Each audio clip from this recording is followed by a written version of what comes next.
Oui, bah écoutez, c'est du Jean-Luc Mélenchon dans le texte, hein, puisque en fait, il nous dit pas moins par ce tweet-là, pas moins qu'il est plutôt allié de l'Iran que d'un pays démocratique qui est Israël. Il nous dit qu'en fait, cette menace existentielle pour Israël, mais pas seulement pour Israël, pour la région, pour le monde, eh bien, il préfère se joindre à l'Iran. Il faut savoir quand même que l'Iran est un pays théocratique, est un pays dangereux, hostile, expansionniste, et que si il a demain l'arme nucléaire, c'est un danger absolu pour le monde entier. Je rappelle quand même que c'est l'Iran qui finance le Hezbollah, que c'est l'Iran qui finance le Hamas. Vous savez, le Hamas a mis des LFistes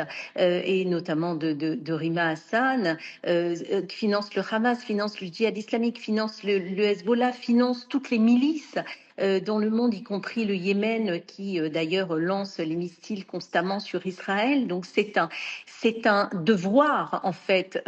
Pour Israël d'abord de protéger sa population, mais le monde entier devrait remercier Israël. Ces frappes constituent une légitime défense au sens de la charte de l'ONU. Et à partir du moment où il ne s'agit pas d'une guerre totale, évidemment, contre le peuple iranien, loin s'en faut, il s'agit en l'espèce de tirs ciblés, de tirs très spécifiques au cœur du programme balistique de l'Iran qui sont faites pour neutraliser le programme nucléaire iranien.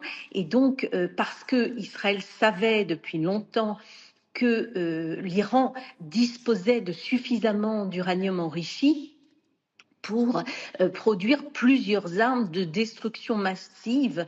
Donc, à mon sens, c'est évidemment une très bonne chose, mais au-delà d'une très bonne chose, Israël remplit une mission d'intérêt général, au-delà du fait que, bien sûr, le régime iranien va être largement affaibli. Caroline